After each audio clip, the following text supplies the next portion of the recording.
Hello, I'm Stuart Bolus. And I'm Phil Lefanu. And this is the Fanu and Stew podcast. Thank you for joining us. We are now on episode 6. So we've officially been doing this for a month and a half. I think that's the longest podcast we've done. I don't think our last one reached this many episodes. So that's a milestone. No. So that's excellent. So yeah, thank you for tuning in. We've got a really interesting episode today. We're going to be talking about falling in love with a place and how that means to you. Phil and I are going to discuss that. Also, we're going to talk about how we feel about the end of lockdown and how that will affect us and how we feel about it.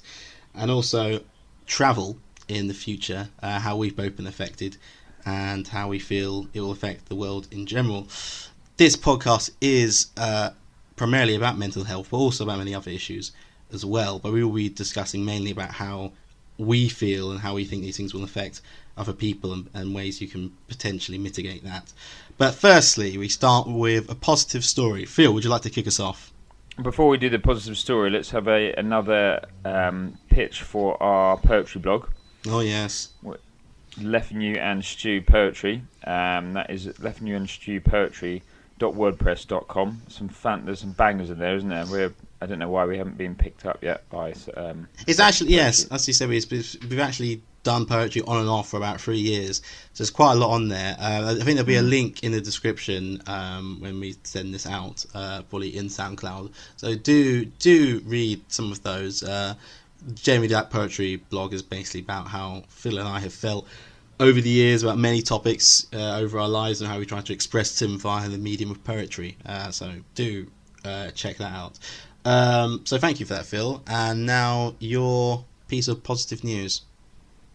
It's more of a positive moment. I think I was rollerblading the other day and it was quite cool. I saw like a whole family running together and like you could see they were taking it fairly seriously. They had all the jogging gear and stuff on, and I saw them twice because they were doing laps of wherever it was that I was rollerblading, and it was really cool to see actually. And I'm just wondering what other kind of stuff like that is positive stuff is coming out as a result of this situation. Yeah, that's really it. But it was pretty cool actually. What about yours, Stu? Mine's a bit more macro level rather than micro. It's just the news that only came out about 2 hours ago. But world leaders have pledged $8 billion to fight the coronavirus. Obviously, you'd think with the scale of what's happened, they could probably pledge a little bit more.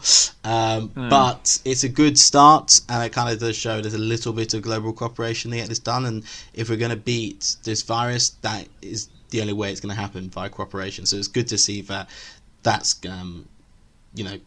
started now and got some legs, and hopefully that will only increase. So that's got me thinking about, okay, there is like ways to fight this together, so I hope to see that. So that's my positive news for this week.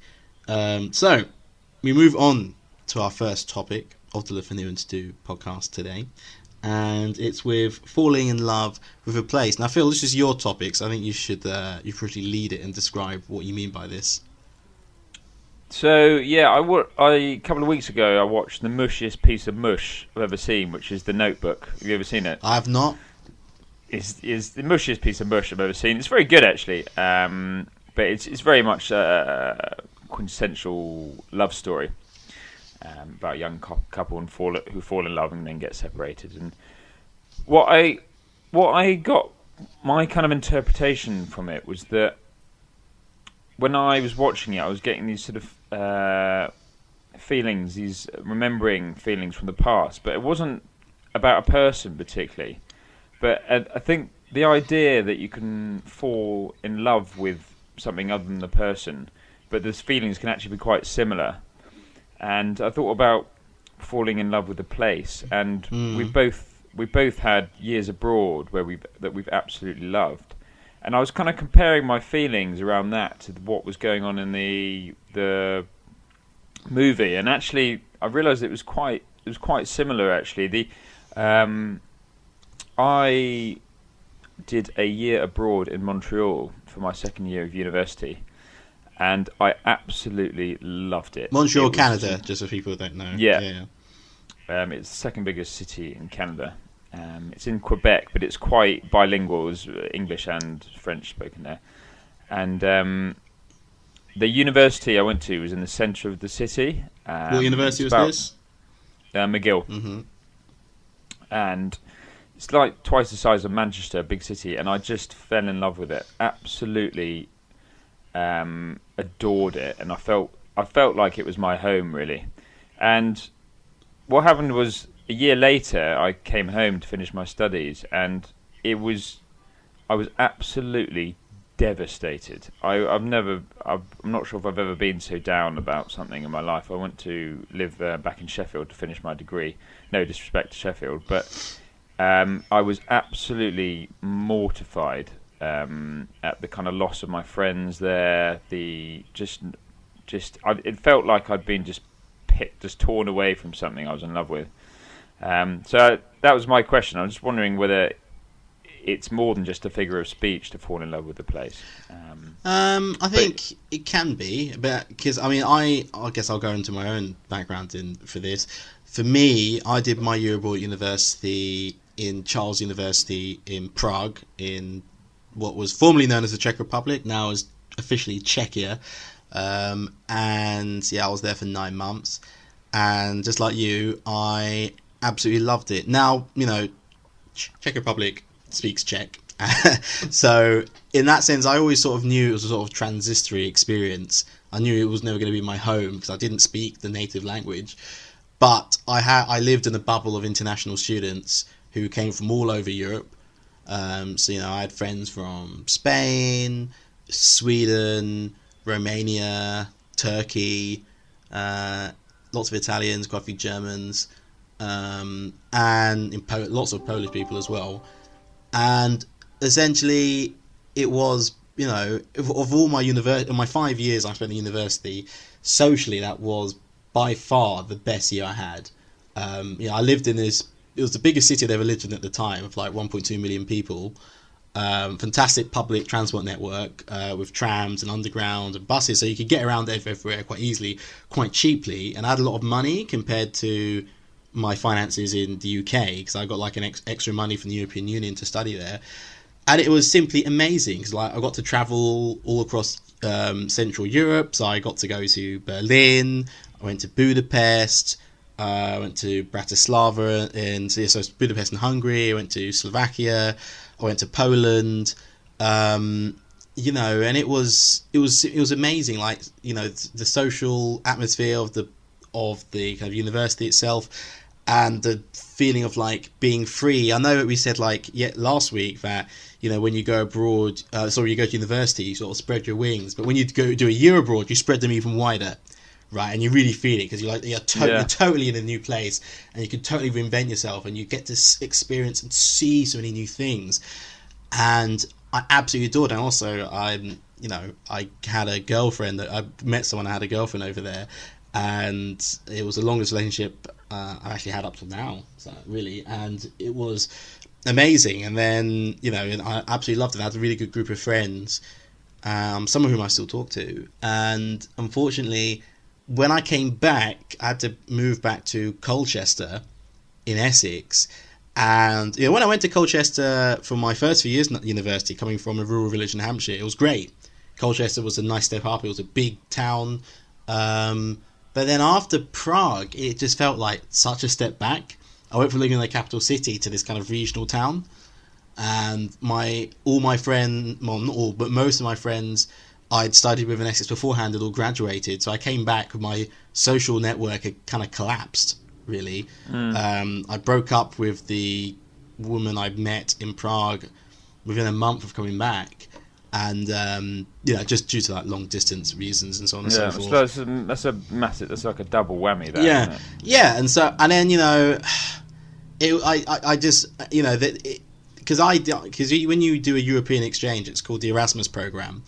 If Britain's still going to be in that because of Brexit is a bit up in the air, whatever. But there is like a phenomenon called Erasmus depression, which is going back to your own university afterwards, because you go from this but no matter what university you come from is like, but you go to this like hyper realized surreal life where you have friends from all over the world, you travel everywhere, you got money, everyone's this one brotherhood, and you just go back to your uni and it's just life is just as it was. It's like it never happened. And I really struggled with that.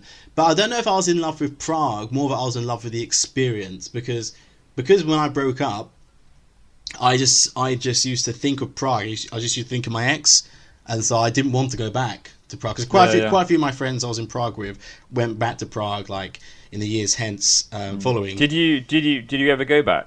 Yeah, I was about to get onto that. Essentially, so that my friends went to kind of enjoy it because they had a long time, but I never did, because for the first 2 years I was like, if I go there, I'm just going to be reminded of my ex, and that brings me pain.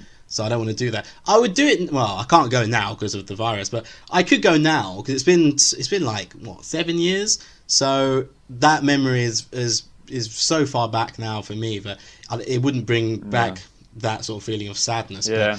But at the time, I couldn't do it. I went back to Montreal a year later, absolutely convinced that I was gonna maybe make a life of it, or gonna stay there for 6 months or something. Had an interesting experience at the Canadian border. That's another story. I didn't really investigate what the visa. Well, I kind of did, but I assumed that they'd just stamp me for 6 months because they can do that. And then they kind of started asking me what my plan was, and I had no plan at all. And they said, "Do you have anywhere to stay?" I'm like, "Oh yeah, around friends' houses." She looked at me like I was anyway.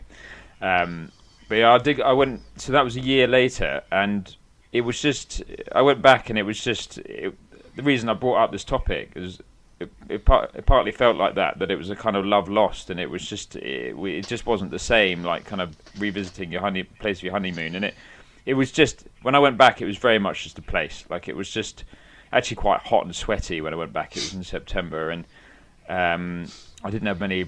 I was sort of sleeping on mates' sofas and stuff like that, and actually it was a thoroughly mundane experience. And I'm just wondering, because it's like international travels, the human brain can't have evolved to cope with the idea of international travel. I mean, when was it that international travel became mainstream? I mean, it wasn't even in the 60s or something. It probably the 70s, I'd say. Yeah, and it's quite. I was thinking it's quite an unnatural experience, really, to travel thousands of miles just for a year of your life, and then just come straight back to where you're from. I found it really tough coming back to England because the Canadians are sort of very bouncy, and I think maybe because I was a British guy as well, they were very, very interested and just very chatty and conversational. And I kind of I spent a lot of time when I was in Canada moping about what England's like in comparison. And then over time in Canada, I thought, well, actually, maybe it's just me, maybe it's just my own head, and that actually people, it's the same everywhere. And then I went back to England, and it was exactly as I'd feared. It was completely sort of, I found people very kind of, just very reserved and kind of standoffish, and that was what I'd known before, but yeah, it was really hard to readapt. I think a bit like what you say. For me, talking about Prague, it's just, I would go back now, but I know that I have memories there and I would love to go back, but I was in love with Prague at that particular point in my life when I was in my early 20s. It's like I was in love with the experience, and Prague just happened to be the vessel of where that experience happened. Like, because I lived abroad again in Madrid, and I did that for 9 months as well, and I lived in Accra in Ghana for about 5 months, and each one was different, and all of them had their positives and they all had their negatives. Prague was the one that probably left one of the biggest impressions, because it was the first time I did that. But if I was to go back to Prague now, it would just be a place I have memories of. But, if I was to go back now, it's been 7 years, I think the place would have changed quite a bit. Restaurants and cafes I used to visit probably wouldn't be there anymore, or at least definitely the staff who were there wouldn't be there anymore. I think Prague has changed quite a lot, actually. I think prices have gone up. Yeah, there's a lot more tourists now and stuff like that. So I think it's not so. I personally, it's not so much I was in love with a place. I'm in love with a memory And perhaps that's what you are with Rapunzel. You're in love with the memory of it being a student, because when you're part of a university, you're sort of plugged into the network of the society.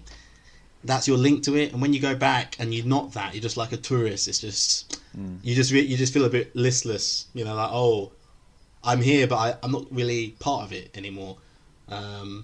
So I think you can be in love with places, but for me, I think from what we've just said, we were just in love with the experience of being students connected to this city, which was able to give us so much.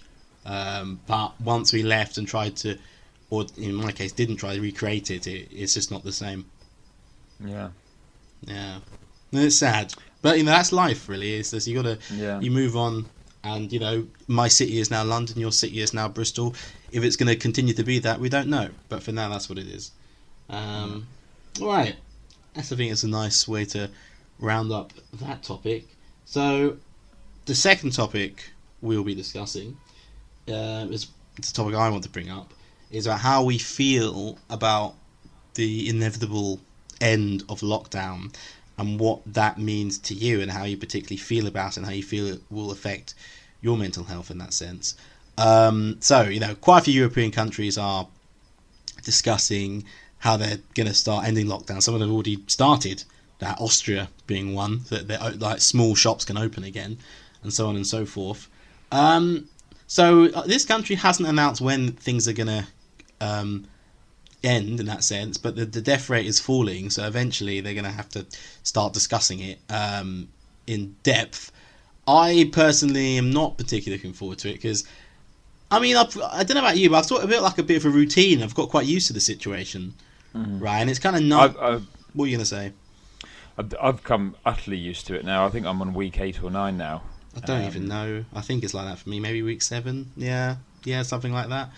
But I'm used to it, and it's more that I just have this feeling, if it's opened up a bit too early, there'll be some people who will just go back and just try and live their lives as before, and then quickly realise they can't. And there's be a lot of people. Because you have some people like, yeah, let's go out, it's all good now. Then you have some friends who just won't come. So it's going to be a bit difficult, where some people go out and others don't, and that's going to cause some friction. You might be that friend, mate.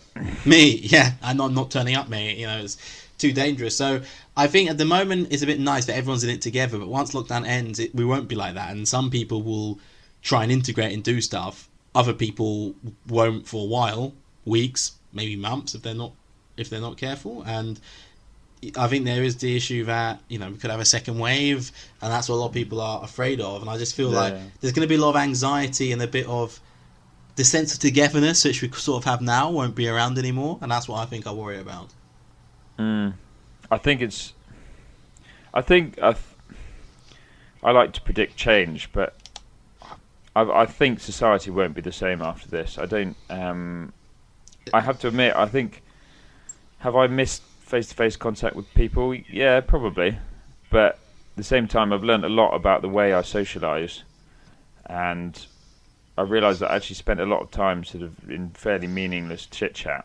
And, I'm quite enjoying the headspace at the moment, and I'm enjoying calling people up and just having meaningful conversations. Yeah. Carry on. I spent all this last weekend meditating, actually, and it's been just really good. Like I woke up today, I normally wake up feeling absolutely terrible in the mornings, and today I woke up absolutely fine and been cracking on with stuff all day. And it's been a really wonderful opportunity. I mean, society will have to get back together at some point. But they're saying there's some predictions that pubs won't be open for another year. Is that right? This is the thing. Yeah, well, it's hard to predict anything right now, right? I read some of the Daily Mail was saying, oh, you're only going to be allowed to have like 10 close people you can get in contact with. And I was like, that sounds like absolute garbage. I'm sorry. Like, how are you going to police that? So, one side issue I'm not going to go into is how certain media outlets just take the opinion of one scientist who may or may not have any backing for the rest of the scientific community about their prediction. Or some bloke off the street. Yeah, about their prediction, and just put it and give them like a 2-page story about it, which I don't think is really sensible.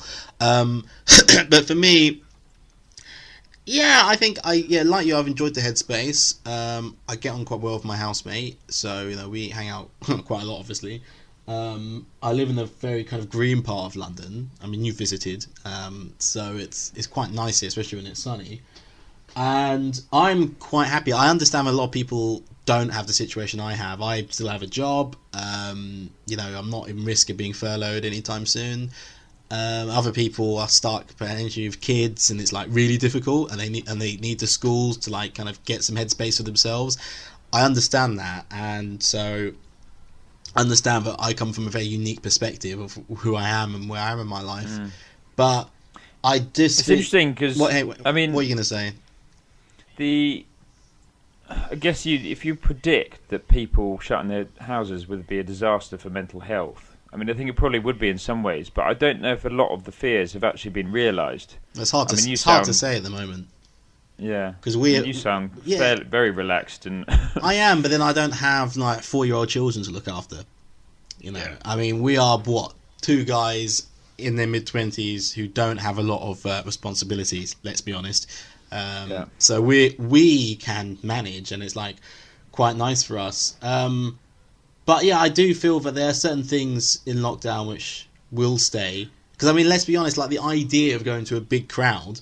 I mean, I just don't see how that's going to happen. I mean, we talked last week about how cinemas and theatres probably may not come back in the way we think about it now. I'm just like, the idea of getting onto the bus to do the commute. I'm sorry, like, how on earth is that going to work? I've really enjoyed social distancing outside.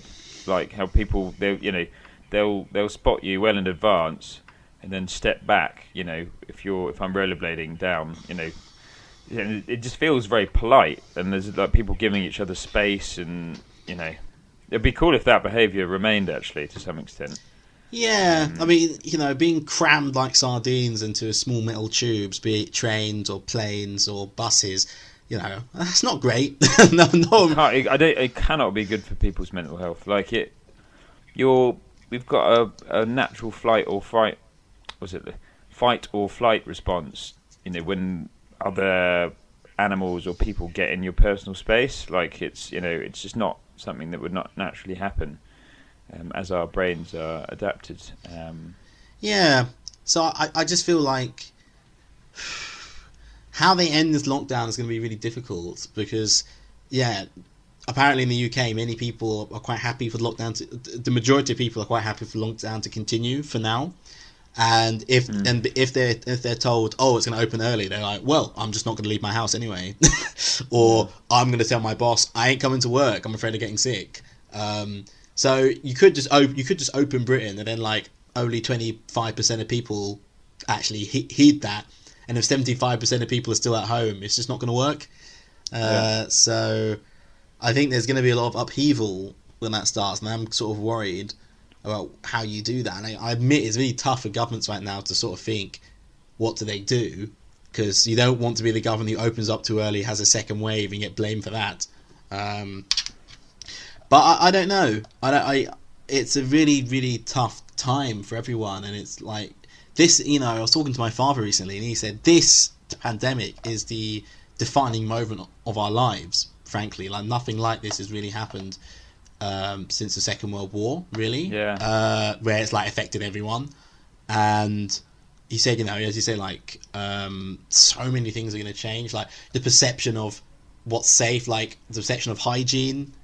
I doubt I'm going to change my hygiene habits now, in a sense that I always wash my hands when I get back in. Like, I now realise the handshakes I would do with random people and stuff like that, like how dirty that probably is.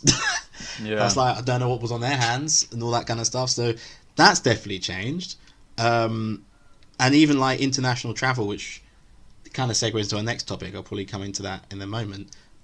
My perception on that and with the environment as well has changed as well. Like, as we've discussed in previous segments, how you said how the air is fresher and cleaner.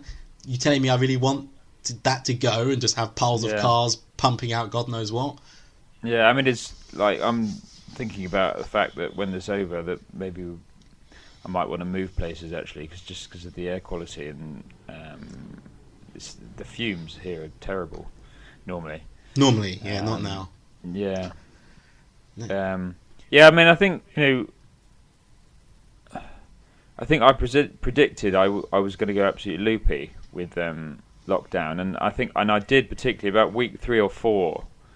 But I'm gradually getting used to it now, actually, and I think a lot of it is actually just about adapting. It'll be interesting to see what happens. I mean, it's possible that when this is over, people go back to exactly what they did before. But if it's staggered, I think it's less likely because, yeah. Well, I think the idea people can go back to the way before is a bit silly because, like, people think, especially Londoners, like, what do Londoners like to do? Eat out and drink out. But those things, restaurants are not going to be open, and even if they are, it'll be like, oh, I'm sorry, we can only have like a third of the customers we normally have because that's the amount we can have and still socially distance. So it'll be really difficult.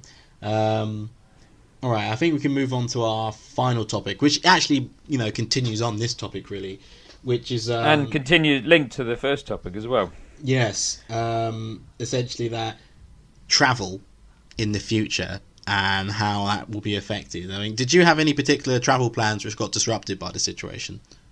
No, in a word, not particularly.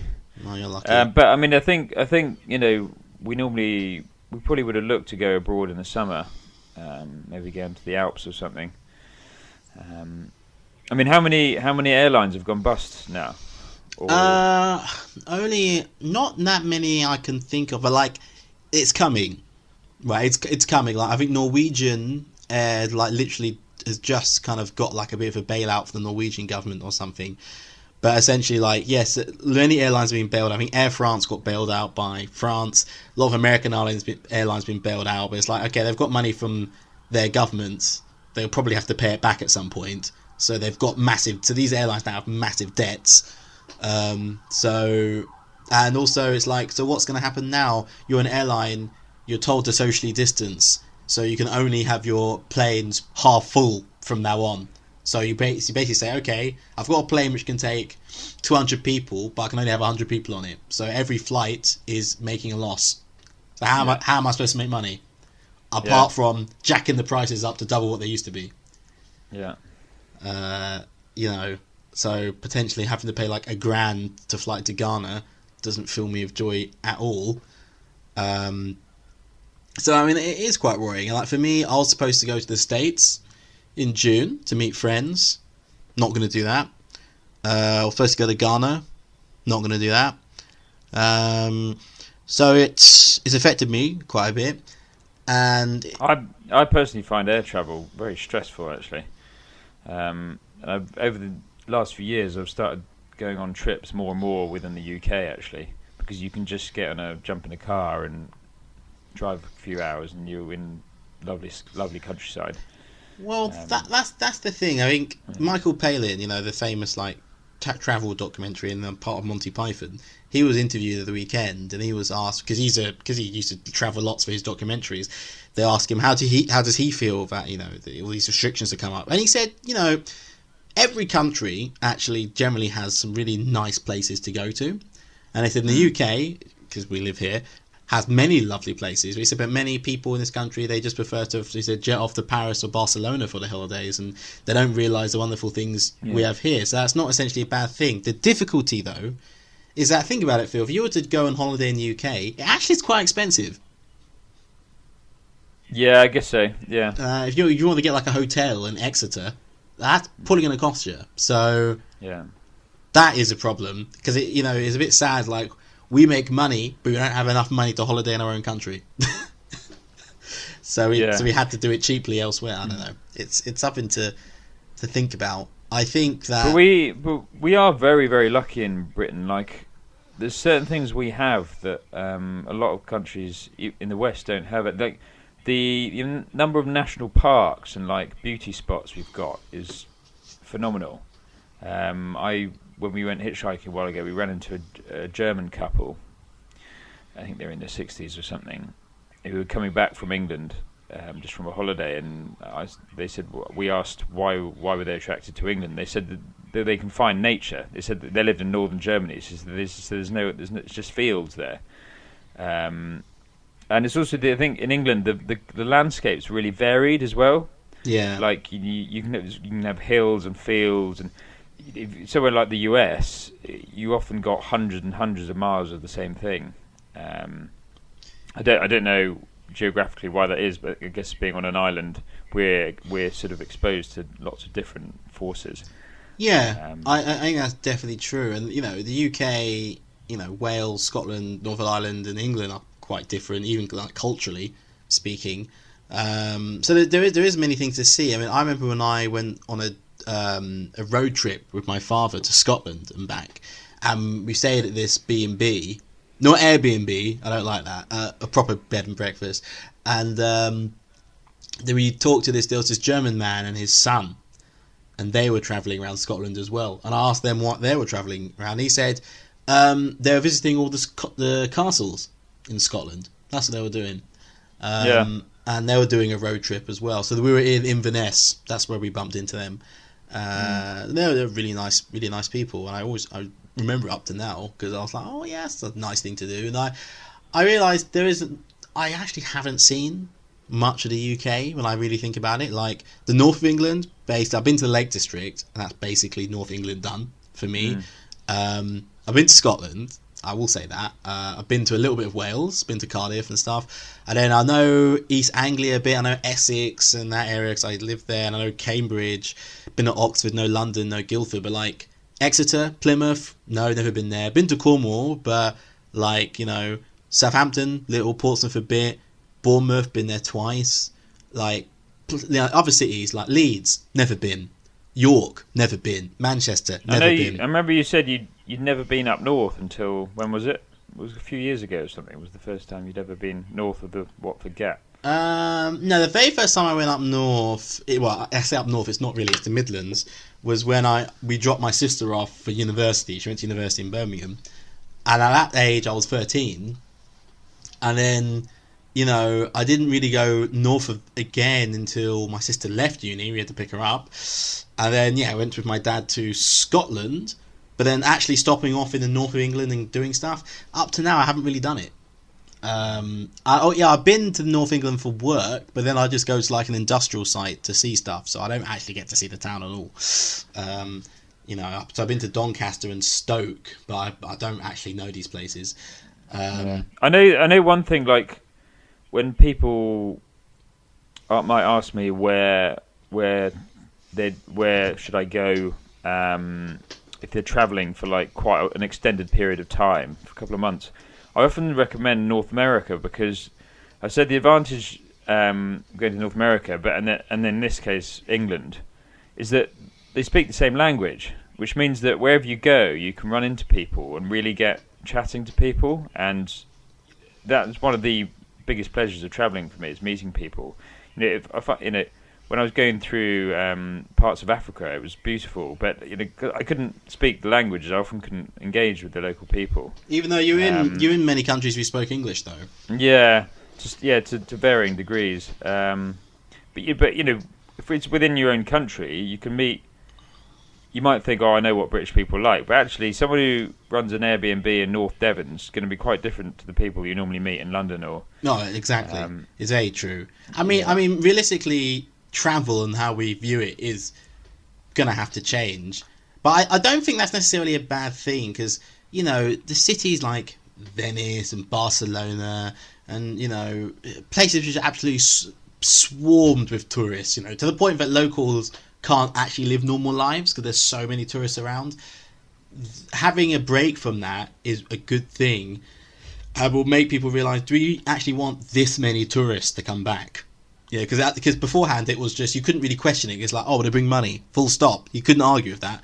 Now you can say, well, actually, there's some things during lockdown we don't want to lose, per se. Like maybe it's nice that we can actually go to our local parks and not swarming with people who don't even live here and stuff like that. So I do think, the environmental impact, but we'll just travel all over the world, not give a hoot about the environmental impact of what we're doing. Now perhaps we'll think a bit more about that. I was starting to think about that quite a bit and try and saying, well, I don't want to go on a plane unless I absolutely have to. So when I went to the Netherlands recently, I took the Eurostar there.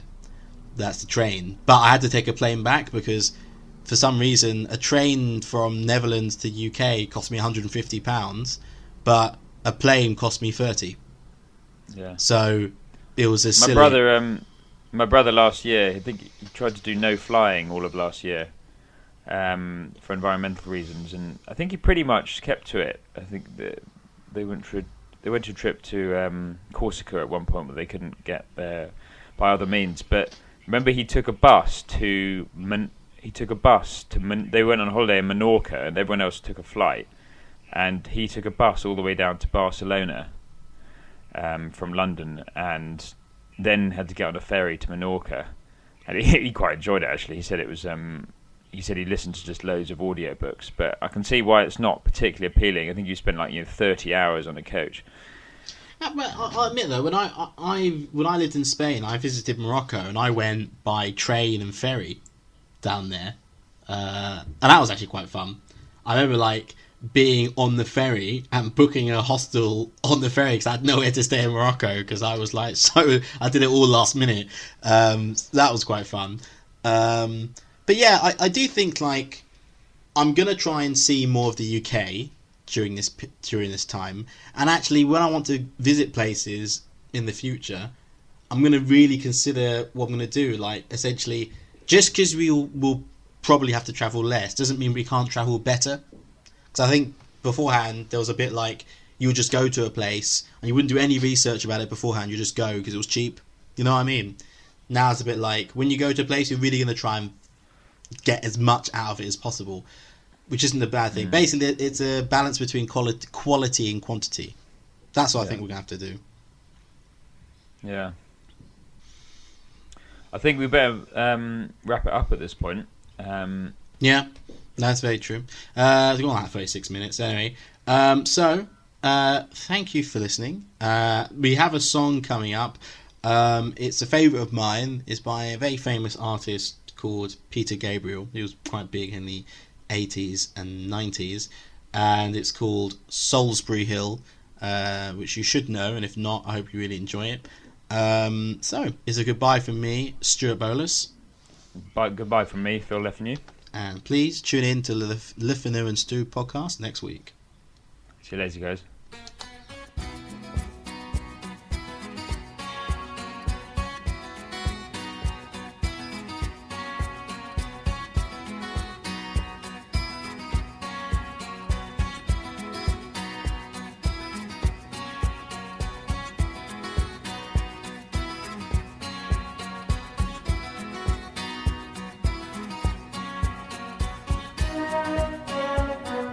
Climbing up on Salisbury Hill, I could see the city light. Wind was blowing, time stood still. Eagle flew out of the night. He was something to observe. Came in close, I heard a voice.